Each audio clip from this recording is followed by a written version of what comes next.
You all are welcome for the lecture. Hope you can hear me. So this is the module information sheet, or we call MIS. This is two credit subject. There's some prerequisite. You have to complete this E5302 and the module called the advanced data communication. So if you go through the module learning outcomes, so after successful completion of this module, the learner should able to uh, work on these four LOs. Here we define the four LOs. You can go through this, you can get some idea. And if you pay attention to the method of the assessments, you can see here we allocate 50 mark for the continuous assessments, 2 lab sessions and 2 in-class tests, allocated 30 marks. In addition to that, once you complete these continuous assessments, and then you have to sit for the end exam. So 50 mark allocate for the end exam, you have to score 35, at least 35 of this 50. You can see these requirements, necessary conditions to pass the module. 35 out of end exam mean you have to earn at least 17.5. Out of this 50, you have to earn or you have to score 17.5. In addition to that, this is another requirement, 45 out of continuous assessment marks necessary to pass the module, and another factor, the attendance. We expect the 80% attendance for the lectures and the laboratory sessions, especially if you miss the lab, you have to complete it. No excuse for that one. You have to reschedule it, and after rescheduling the laboratories, you have to complete. You must complete the laboratories. Although we mentioned here 80%, for the laboratory works, you have to complete all the lab works. Especially in this module, you have 2 labs. You have to complete this both of the labs. So that's the method of assessment and the necessary conditions to pass the module. You can go through this document and get some idea.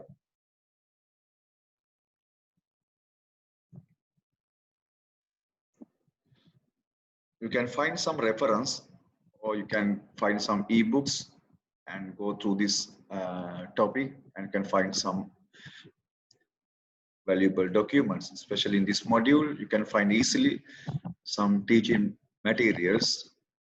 Those are available in the internet. So if you go through the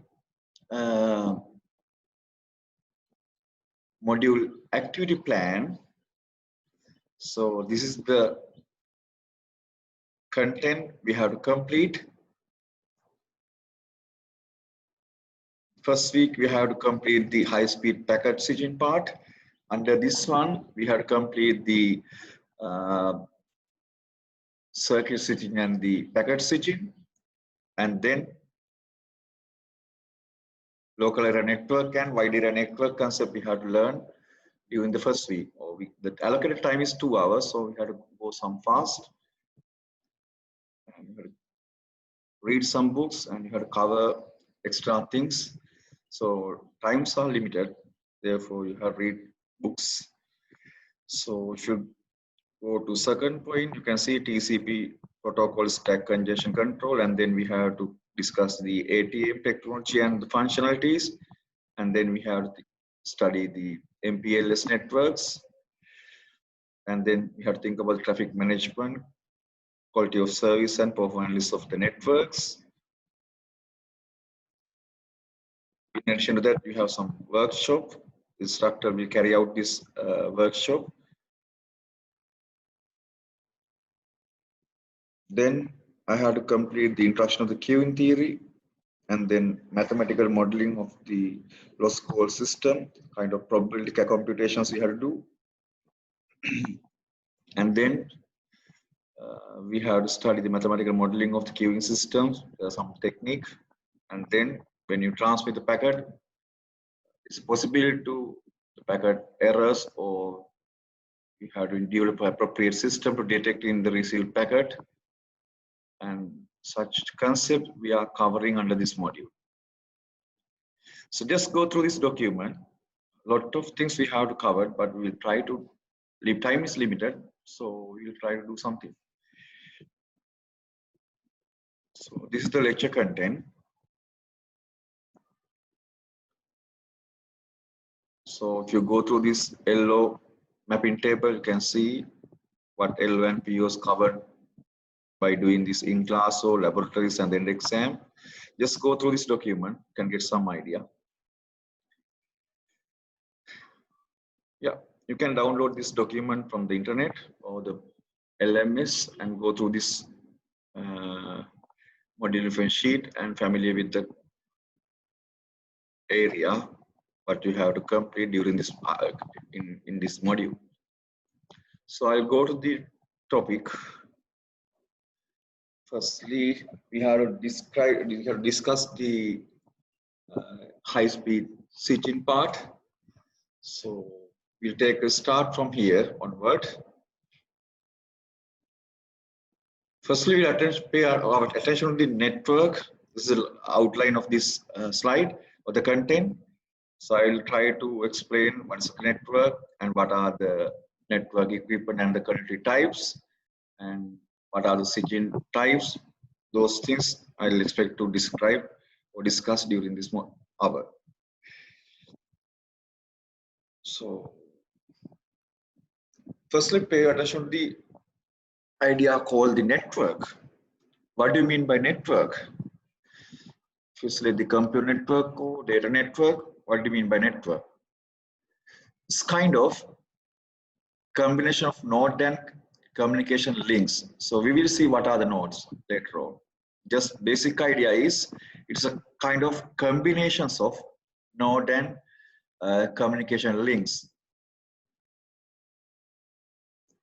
Basically, these nodes typically handle the network protocol and they provide the switching capabilities. So you can find the functionality for the nodes. This node typically handle the network protocol and provide the switching capabilities.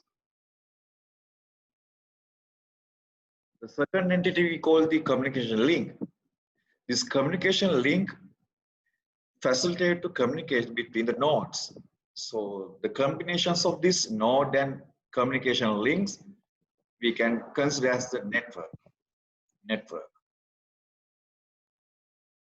Let's see how they are integrated in the network. You can see here you have nodes and you have a link. As I mentioned previously, there's a definition for the node. The node is typically handle the network protocol and provide the switching capability.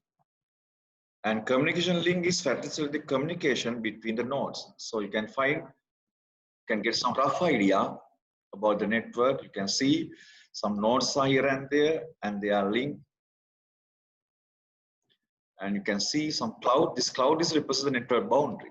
Your entities is linked with here and there, but you have some limitations. This cloud is represent the network boundary.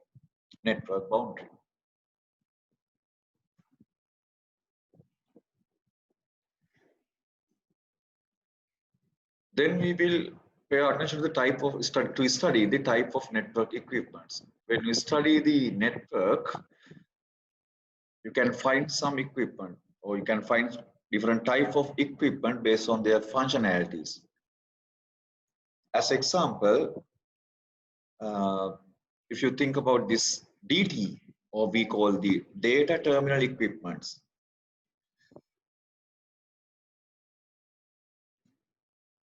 This one represents the user equipment that convert outgoing user data into the transmission signals and convert back into the incoming signal into the user data. So that's the job what this DT done. Second one we call the data circuit terminating equipment, so we call it DC. Connect the DT to the network communication lines at the desired clock to synchronize. So synchronize functionality is accomplished with the support of this DC. Third equipment or the entity we call the DSC, or we call the data switching equipment. The network equipment used to connect the DCs together and provide the switching capabilities to the network. Those are the functional or the job which DSC is done. We can categorize basically based on their behavior these three types of network equipment: DTE, DCE, and DSC. So we will look how they are integrated in the network. If you pay attention to this slide, you can get some idea. So you can find here DTE, or we call the data terminal equipments, and then you connect via this DCE, or we call the data circuit terminal equipment, and then these then you can see here you are connecting this DCs into the DSC. DSC we call the data switching equipment. So you can see here this DC is connected to DSC, and this DC is also connected to this DSC, and this DT, or we call data terminal equipments, are connected to this data circuit terminating equipments, and these equipments are integrated with the support of this data switching equipments. That's the idea here. Just try to get some idea, that's enough.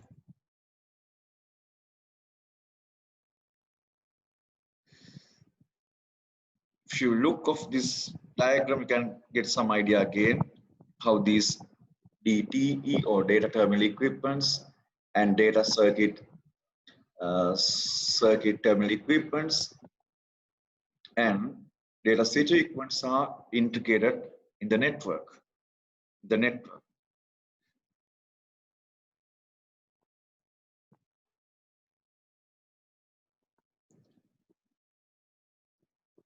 Then we will pay our attention to the what are the type of connectivities or connectivity types which are visible in the network. If you look of this, if you pay attention to these figures, you can get some idea here. Sometimes you can see here point-to-point communication links also. So here you can see point-to-point communication is there. In addition to that, you can see here, if you are a mobile user, you can see number of users can communicate or they connect with the base station, something like this. It's kind of multiple access. So this connectivity, or we call the direct connectivity, basically we can experience point-to-point or the multiple access. This first one represent the point-to-point connectivity, and second one represent the multiple access connectivity. Both of these are we call the direct connectivity. This you can see here, you have another figure. This one represent the indirect connectivity. You can see here you have one device, and via the support of the network you can connect that one with another device. This connection is indirect. You have two hosts or users, and they are connecting with the support of the network. So you can't find the direct connections, but it has some indirect connections. So basically, we can conclude the connectivity have two types: direct connectivity and indirect connectivity. So when you focus on the direct connectivity, you can find here two types: point-to-point and the multiple access, or we call the more than two nodes sharing the single link. Then we call the multiple access.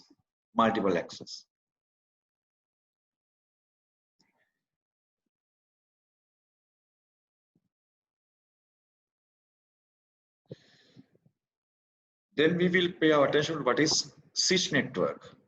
What is switch network? This switch network forwarding nodes from a switching network.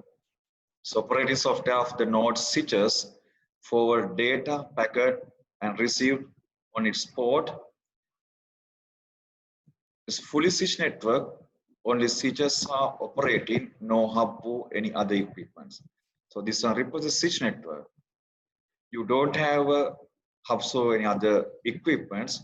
It's fully switched network and forwarding nodes from a switch network.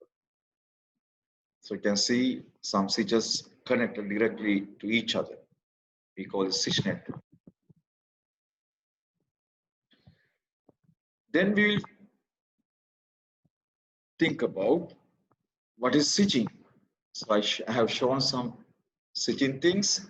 So then I have question, what is this switching? Switching is something like this. Switching is a generic method for establishing a path for point-to-point communication on a network. So if you have two users and with the support of this switching functionality, you can connect these two parties, or it might be a point-to-point communication. It's kind of establishing a path in between two users. So if you want to communicate with another guy with the support of this switching functionality, you can establish a data flowing path or message flowing path or whatever it is. It's kind of establishment of the path in between two users or two hosts, or whatever it is. When you investigate the type of switching, you can identify there are basically two types of switching techniques. We call the circuit switching and the packet switching. As you know, already you are aware with these things, basic things. So switching you can accomplish with the support of circuit switching or the packet switching.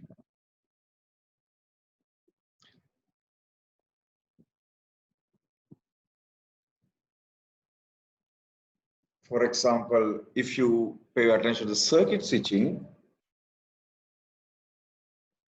in circuit switching, network dedicated channel has to be established before the call is made between users.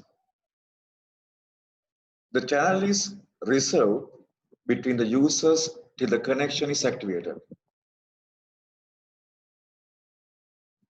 For example, for the half duplex communication, one channel is enough to allocate the resources.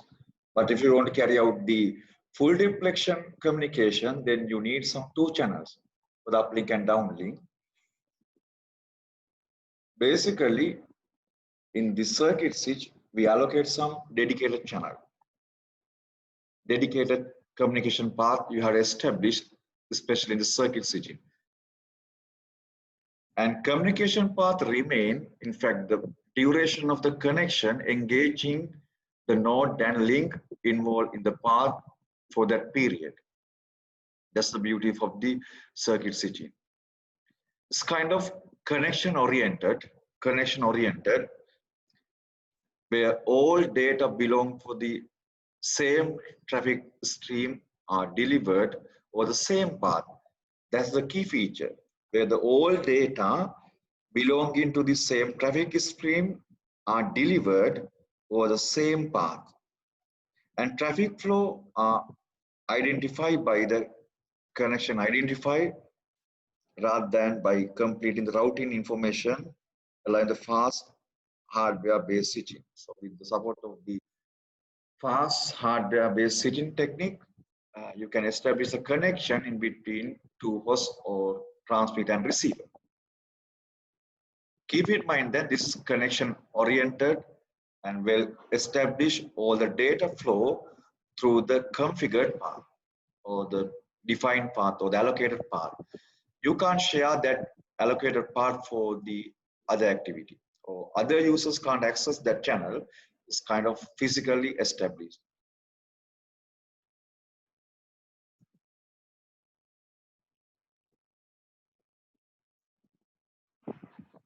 you can see here, this one refers the duplex communication in between device A and device B. Device A and device B. So they have a specific path. All the data received by the A is coming from this specific path. You can see clearly one path is there. And the data which device A is transmit to the device B is go through the specific path. It's a key features for the circuit switch network. You can see here, path is allocated clearly in between device A and device B. You can experience this circuit switching in PSTN or public switching telephone network when you establish or if you initiate the call. So physical connection setup in between user or the transmit and receiver or send and receiver. Those are kind of physical connection, or sometimes it might be a copper wire connection. Once you establish the call, you have a specific data flowing path. It definitely you can experience here physical path is visible, and during the whole conversation you are granting to use that allocated path, especially in this circuit switching. All the data go through this specific path.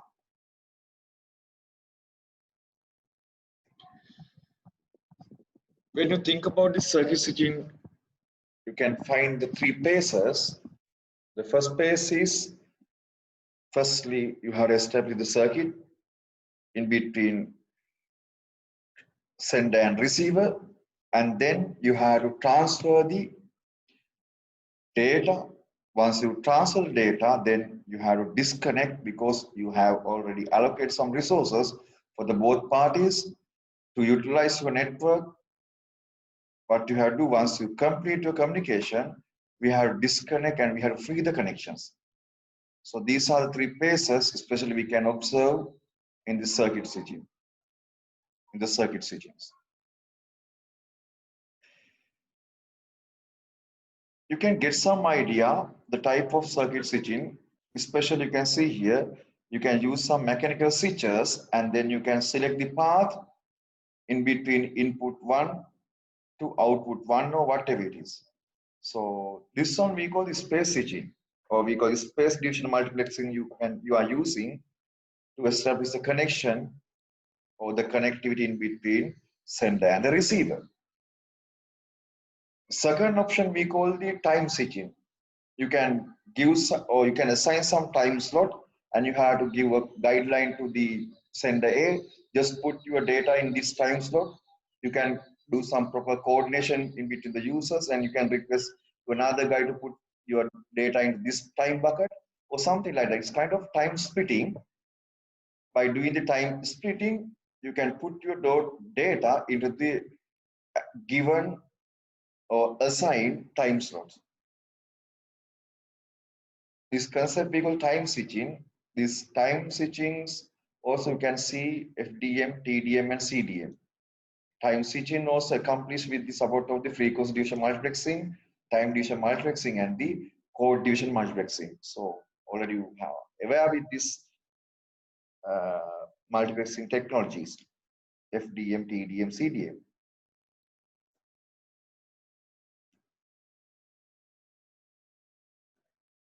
So we will look into what are the pros and cons in the circuit switching. When you pay attention to this slide, just go through these slides and read it and take a few seconds and go through the slides. Otherwise, you will feel some sleep. Just read this one. Just read this one.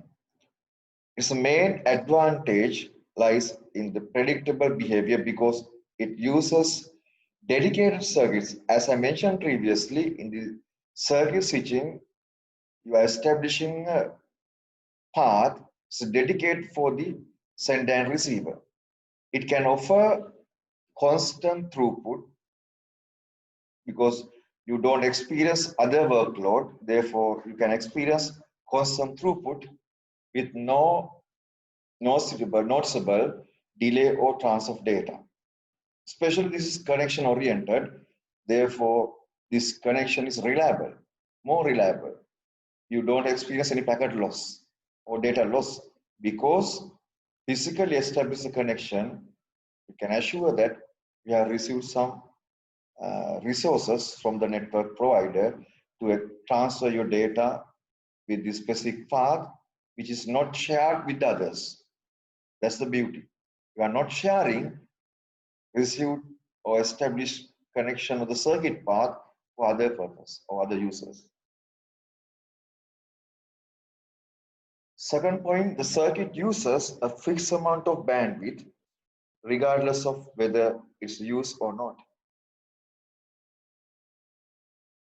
Third one, network is only capable supporting a limited number of simultaneous circuits.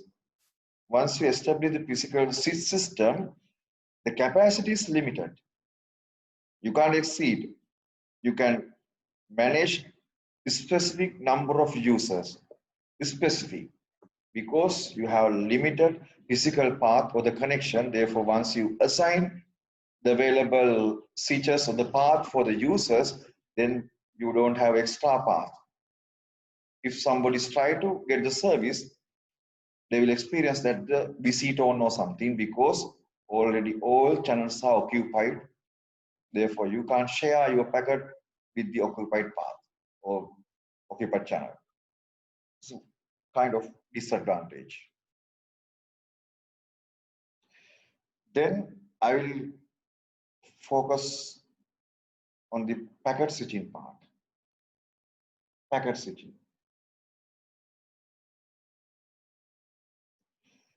In the packet switching network, unlike a circuit switching network, it's not required to establish the connection initially. In the packet switching, no need to establish a connection. The connection channel is available to use by the many users. The channel or the connections available for the many users, but when the capacity or the number of users are increased, then it will lead to congestion. You have a limited path, but you have to share it. If you have a number of users, they can use the path, but the problem is sometimes your channel or the link might be congested due to others' data. Packet switch network are mainly used for the data and voice applications, as you know, for the real and non-real scenario. This kind of connectionless and communication is discrete in form of packets. Each packet is limited size, or there might be some division or unit, especially in the packet switching. Particular division of the station break low messages into the packets. These packets are sent one at a time to the network, and packets are handled in two ways. Basically, these packets are handled with the support of datagram and the virtual circuit. As you know, that VPN is one of the examples for the virtual circuits.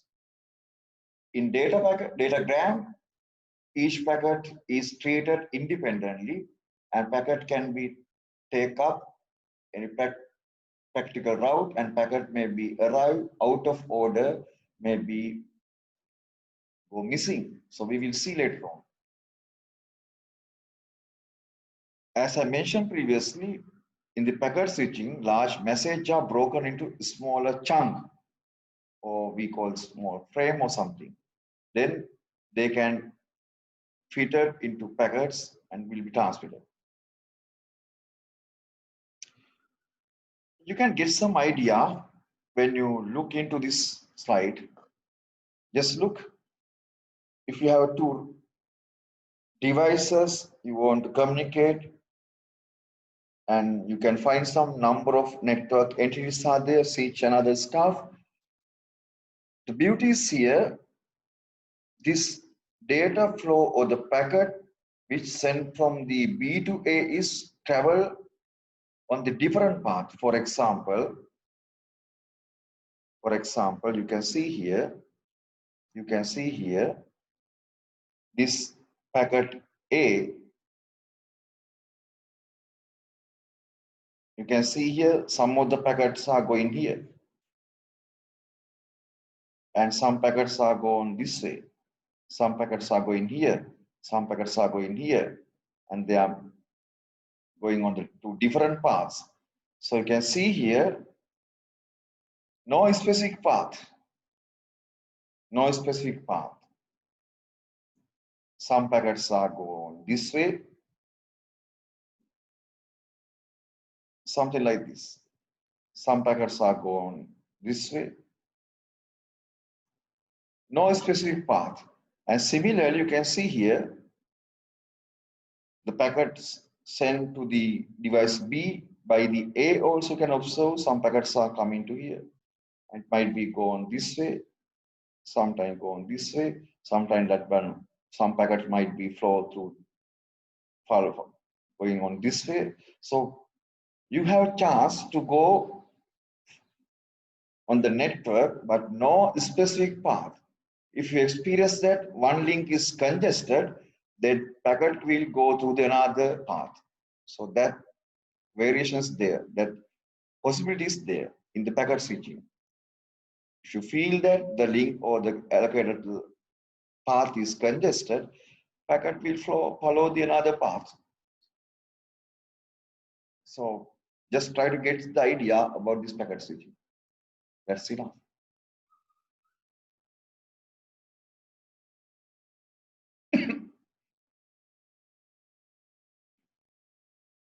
As I mentioned previously, if you want to just assume host A and host B are communicating, this green packet sometime might be go on this way to host A. And similarly, this blue color packet sometime go on this way to host 2. So another path. And this red color packet sometime might go on this way. Something like that. Or else sometime has chance to go on this way also. So that's the beauty of the packet switching. No specific path. If the channel is congested or the crowded, or if you have more traffic on the link, then automatically learn some path and identify the shortest path or less crowded or less traffic path, and data will be flow to the host 2. That's the idea of the packet switching.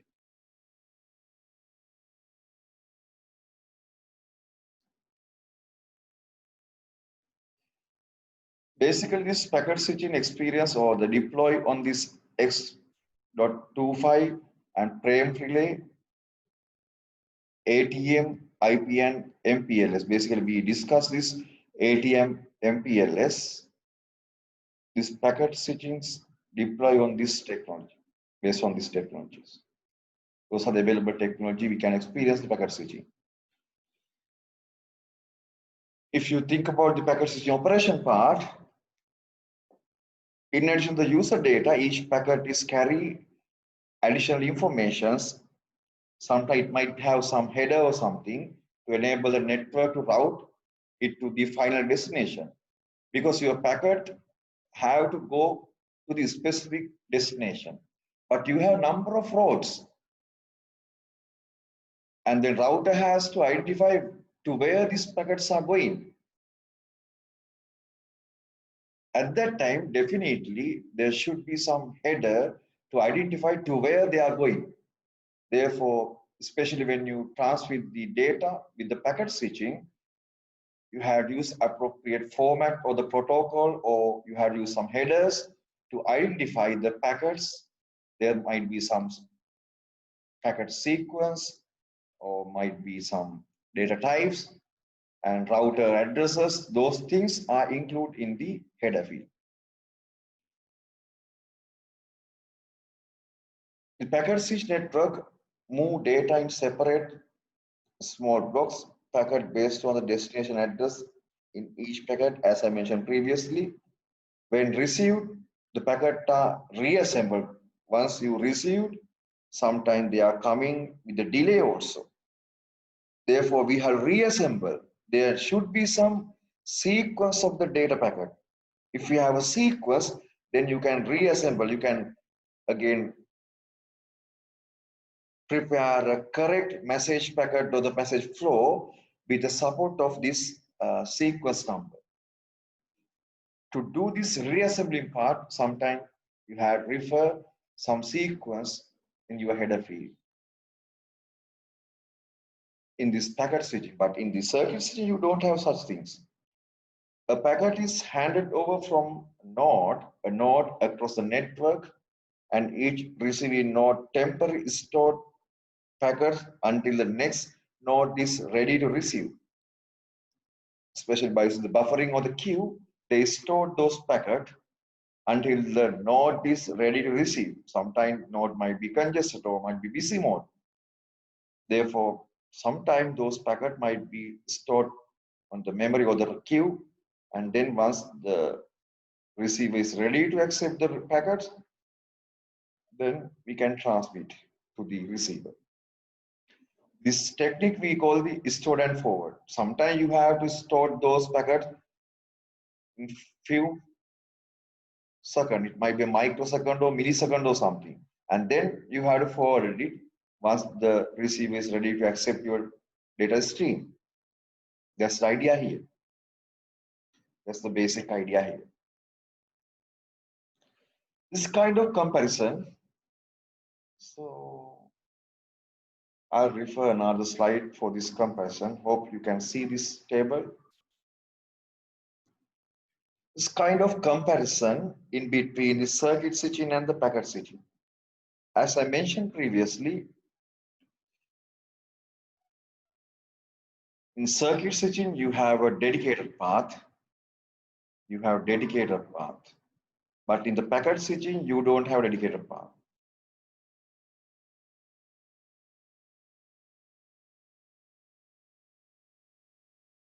And path is established for the entire conversation in the circuit switching, but in the packet switching, route is established for the each packet.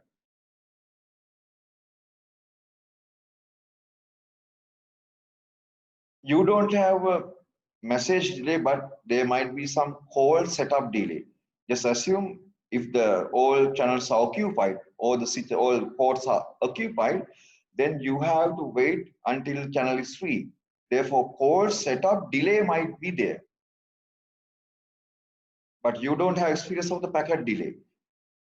In the packet switching, you can see when you transmit the packets, there might be some packet delay. But in the circuit switching, you don't have information delay, but when you set up the call, you have to wait once the channel is free. Therefore, keep in mind that in the circuit switching, call setup delay is there, but packet switching, basically you are getting some chance. Therefore, setup delay is very small, but there might be packet transition delay.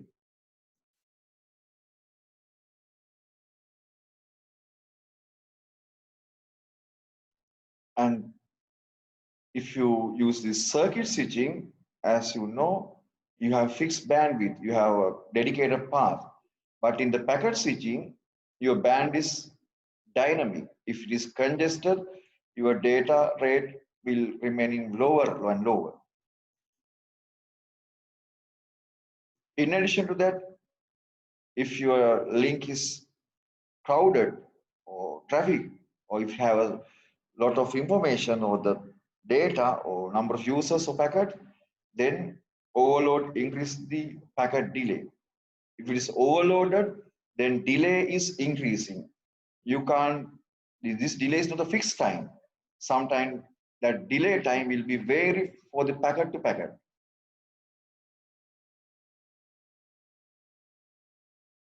In the circuit switching, if the channel is free, then you are granting the services.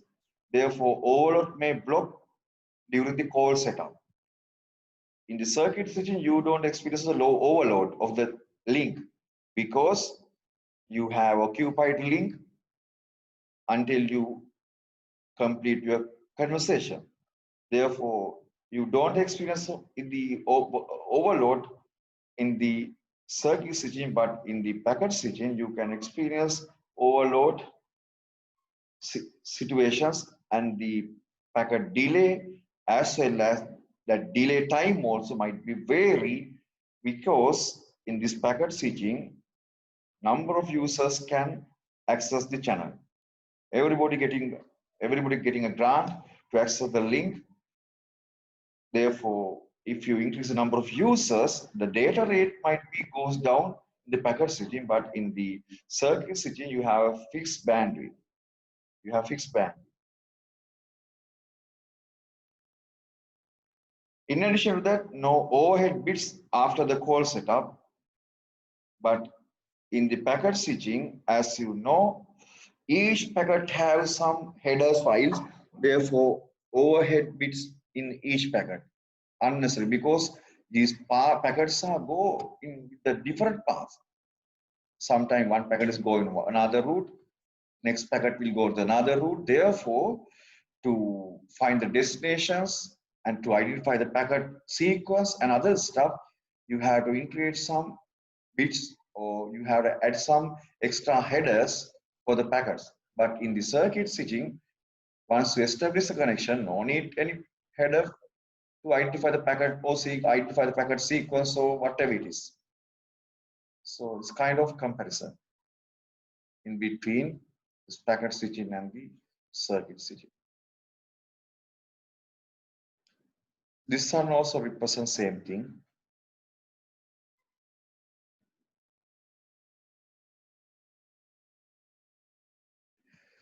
As I mentioned previously, the packet switching connections established as a connection oriented and the connectionless. This connectionless one we call the datagram, and this packet switching connection we can establish as a connection oriented. That one we call the virtual circuit. As you know that VPN networks are basically virtual circuits. Virtual circuit connections established as a virtual. So you can experience two types of packet switching connection. In the packet switching, we call the connection oriented and the connectionless. This connection oriented circuits we call connection oriented one we call the virtual circuits, and connectionless one we can categorize as a datagram. In virtual circuit, the pre-planned route is established before any packet transmit. Keep in mind that in the first one we call the virtual circuits. In the virtual circuits, pre-planned route is established before any packets are transmitted. Before any packets are transmitted. The handshake is establishing using a call request and call accept message. Here, each packet contains virtual circuit identifier. In these virtual circuits, each packet has some virtual circuit identifier. Keep in mind that in the virtual circuit or the connection-oriented packets have some header we call the virtual circuit identifier, or we call the VCI. In this type routing, decisions for the each packet are not needed. Example, that voice over IP and internet. We deploy these virtual circuit identifiers. Virtual circuit identifiers.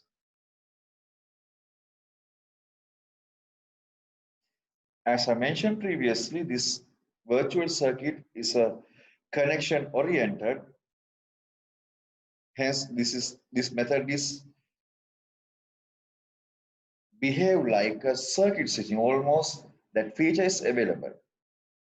But physical path does not exist. Keep in mind that it's kind of close to circuit switching, but physically we don't allocate any path for this data flow. The complete route is worked out prior to the sending data packets and two-stage process, connection setup and data transfer. There are two processes in this virtual circuit. First one, connection setup. First one we call the connection setup. And then you have transfer the data. As I mentioned previously, we use here virtual circuit identifier, or we call the VCI. Therefore, the connection state of any signal connection consists of entry of VC table in each switch. Because your data packet have a VCI, or we call the virtual circuit identifier. Therefore, to handle such packet, each switch have a VC table. With the support of this VC table, these switches are routed the packet. That's the idea. That's the idea.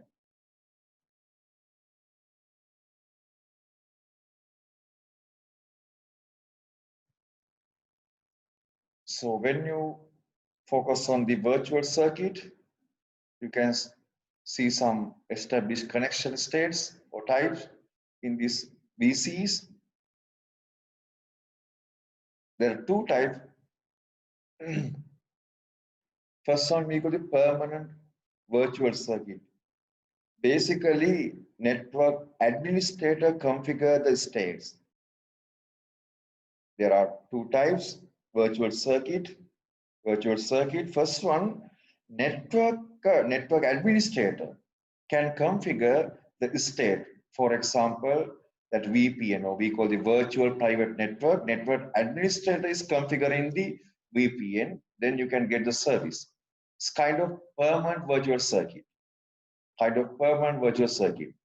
Basically, administrator is configuring this VPN. He has a right to control the VPN. Second virtual circuit we call the switch virtual circuits. We call the switch virtual circuit. Especially that SIP technology, this Zoom also we can accomplish with the support of SIP technology. We call the session initialization protocol. Host send the setup message into the network to establish the state without involvement of the network administrator. That's the beauty here. If you want to initialize the Zoom meeting, you can do it without any support of the network administrator. It's kind of switch virtual circuit.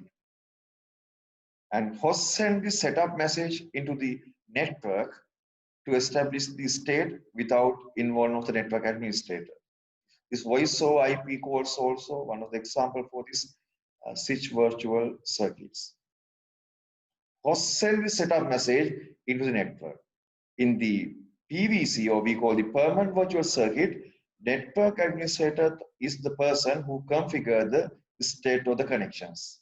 That's the difference in between these two connection type we call the PVC and SVC. Permanent virtual circuits and the switch virtual circuits.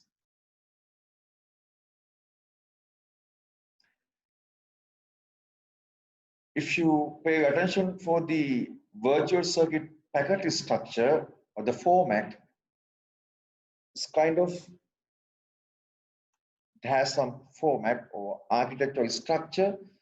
You have fields, for example, packet format, determine the internal format of the packet, and you have a packet type field. That one we support to identify the type of the packets. And you have a virtual circuit ID.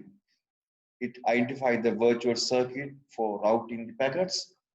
You have route the packet to the destinations. To accomplish it, you have to use this virtual circuit ID. And then you have facility field. It has some parameter. It shows the packet size and window size, etc. Some kind of informations. In addition to that, you have a service parameter field. That one depicts the parameter of the network service to which the packet belongs. In addition to that, you have a user data field. It consists of actual network user data. It's kind of format is there or protocol is there. It has some fields. With the support of this field, we can accomplish our virtual circuit packet flow. As I mentioned previously, you have two options in the packet switching: virtual circuits and the datagram. As I mentioned previously, virtual circuits is kind of connection oriented, but the datagram is the connectionless. Connectionless one is the datagram.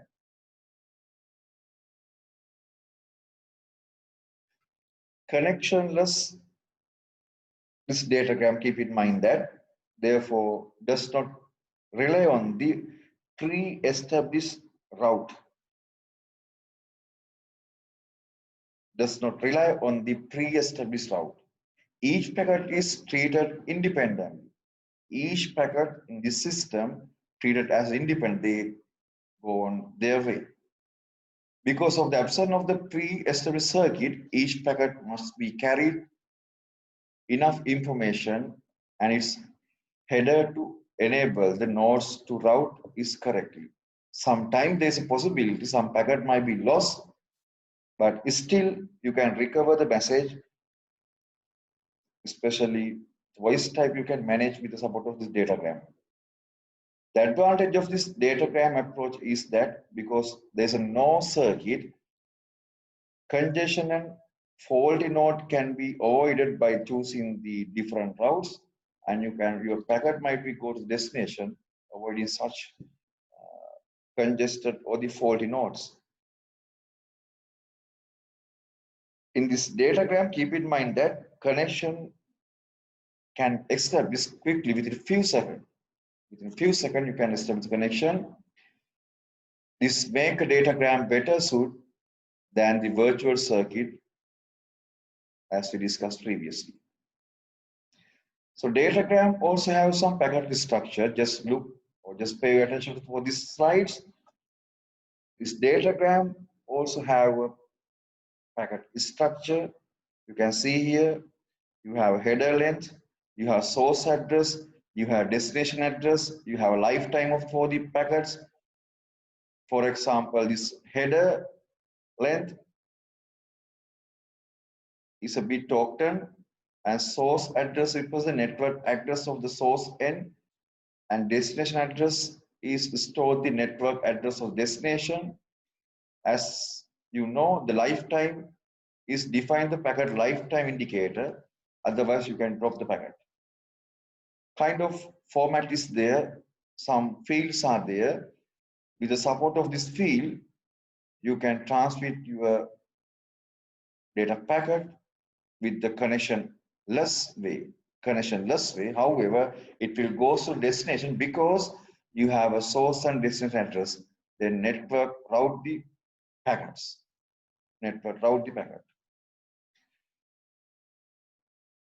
Routing mean